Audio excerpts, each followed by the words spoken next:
Pancasila sebagai sistem etika. Etika berasal dari bahasa Yunani ethos yang artinya tempat tinggal yang biasa, padang rumput, kandang, kebiasaan, adat, watak, perasaan, sikap, dan cara berpikir. Etika dalam arti luas ialah ilmu yang membahas tentang kriteria baik dan buruk. Etika pada umumnya dimengerti sebagai pemikiran filosofis mengenai segala sesuatu yang dianggap baik atau buruk dalam perilaku manusia. Keseluruhan perilaku manusia dengan norma dan prinsip-prinsip yang mengaturnya itu kerap kali disebut moralitas atau etika. Aliran etika.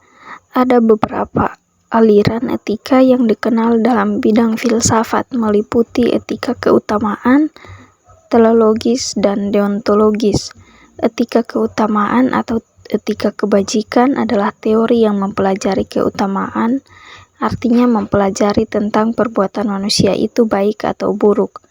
Etika keutamaan ialah baik hati, belas kasih, terus terang, bersahabat, murah hati, percaya diri, berani, santun, jujur, mandiri, bijaksana, peduli, dan toleran. Etika teleologis adalah teori yang menyatakan bahwa hasil dari tindakan moral menentukan nilai tindakan atau kebenaran dan dilewatkan dengan kewajiban. Etika deontologis adalah teori etika yang bersangkutan dengan kewajiban moral sebagai hal yang benar dan bukannya membicarakan tujuan atau akibat. Etika Pancasila adalah cabang filsafat yang dijabarkan dari sila-sila Pancasila untuk mengatur perilaku kehidupan bermasyarakat, berbangsa, dan bernegara di Indonesia. Oleh karena itu, dalam etika Pancasila terkandung nilai-nilai ketuhanan, kemanusiaan, persatuan, kerakyatan, dan keadilan. Yang pertama, nilai ketuhanan mengandung dimensi moral berupa nilai spiritualitas yang mendekatkan diri kepada Sang Pencipta. 2. Nilai kemanusiaan mengandung dimensi humanis, artinya menjadikan manusia lebih manusiawi, yaitu upaya meningkatkan kualitas kemanusiaan dalam pergaulan antar sesama.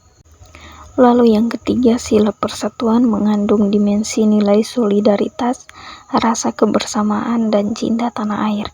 Yang keempat, sila kerakyatan mengandung nilai berupa sikap menghargai orang lain dan mau mendengar pendapat orang lain. Lalu yang kelima, sila keadilan mengandung dimensi nilai mau peduli atau nasib orang lain, kesediaan membantu orang lain. Alasan diperlukannya Pancasila sebagai sistem etika.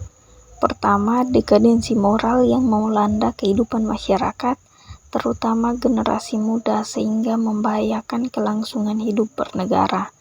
Contohnya penyalahgunaan narkoba, kebebasan tanpa batas, rendahnya rasa hormat kepada orang tua, menipisnya rasa kejujuran dan tawuran antar pelajar.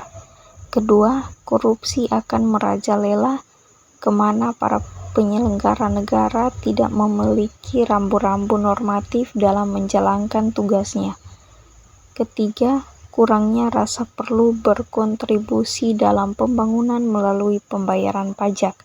Hal tersebut terlihat dari kepatuhan pajak yang masih rendah, padahal peranan pajak dari tahun ke tahun semakin meningkat dalam membayar biaya APBN.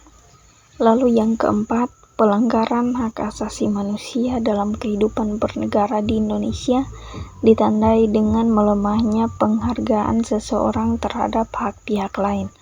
Contohnya seperti penganiayaan terhadap pembantu rumah tangga, penelantaran anak-anak yatim oleh pihak-pihak yang seharusnya melindungi kekerasan dalam rumah tangga, dan lain-lain. Kelima, kerusakan lingkungan yang berdampak terhadap berbagai aspek kehidupan manusia, seperti kesehatan, kelancaran penerbangan, nasib generasi yang akan datang, global warming, perubahan cuaca, dan lain-lain. Contoh yang paling jelas adalah pembakaran hutan sehingga menimbulkan kabut asap. Menggali sumber historis, sosiologis, politis tentang Pancasila sebagai sistem etika. Yang pertama, sumber historis. Pada zaman Orde Lama, Pancasila sebagai sistem etika masih berbentuk sebagai filosofis Grundslag atau Weltanschauung. Artinya nilai-nilai Pancasila belum ditegaskan ke dalam sistem etika, tetapi nilai-nilai moral telah terdapat pada pandangan hidup masyarakat. Masyarakat dalam masa Orde Lama telah mengenal nilai-nilai kemandirian bangsa yang oleh Presiden Soekarno disebut dengan istilah berdikari. Pada zaman Orde Baru, Pancasila sebagai sistem etika disosialisasikan melalui penataran keempat dan diinstitusionalkan dalam wadah BP7. Ada banyak butir Pancasila yang dijabarkan dari kelima sila Pancasila sebagai hasil temuan dari para peneliti BP7. Lalu pada era reformasi, Pancasila sebagai sistem etika tenggelam dalam hiruk-pikuk perebutan kekuasaan yang menjurus kepada pelanggaran etika politik. Salah satu bentuk pelanggaran etika politik adalah abuse of power, baik oleh penyelenggara negara di legislatif, eksekutif maupun yudikatif. Penyalahgunaan kekuasaan atau kewenangan inilah yang menciptakan korupsi di berbagai kalangan penyelenggara negara. Yang kedua yaitu sumber sosiologis. Sumber sosiologis Pancasila sebagai sistem etika dapat ditemukan dalam kehidupan masyarakat berbagai etnik di Indonesia. Misalnya orang Minangkabau dalam hal bermusyawarah memakai prinsip bulat air oleh pembuluh, bulat kata oleh mufakat. Dan masih banyak lagi mutiara kearifan lokal yang bertebaran di bumi Indonesia ini sehingga memerlukan penelitian yang mendalam. Lalu yang berikutnya adalah sumber politis. Sumber politis Pancasila sebagai sistem etika terdapat dalam norma-norma dasar atau Grundnorm sebagai sumber penyusunan berbagai peraturan perundang-undangan di Indonesia. Hans Kelsen mengatakan bahwa teori hukum itu adalah suatu norma yang berbentuk piramida. Norma yang lebih rendah memperoleh kekuatannya dari suatu norma yang lebih tinggi. Semakin tinggi suatu norma, akan semakin abstrak sifatnya, dan sebaliknya semakin rendah kedudukannya, akan semakin konkret norma tersebut.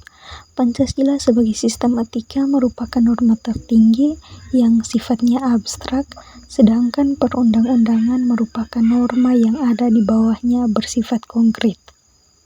Etika politik mengatur masalah perilaku politikus, berhubungan juga dengan praktik institusi sosial, hukum, komunitas, struktur sosial, politik, ekonomi. Etika politik memiliki tiga dimensi, yaitu tujuan, sarana, dan aksi politik itu sendiri.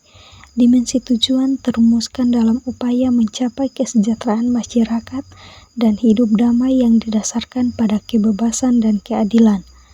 Dimensi sarana memungkinkan pencapaian tujuan yang meliputi sistem dan prinsip-prinsip dasar pengorganisasian praktik penyelenggaraan negara dan yang mendasari institusi-institusi sosial. Dimensi aksi politik berkaitan dengan pelaku pemegang peran sebagai pihak yang menentukan nasionalitas politik.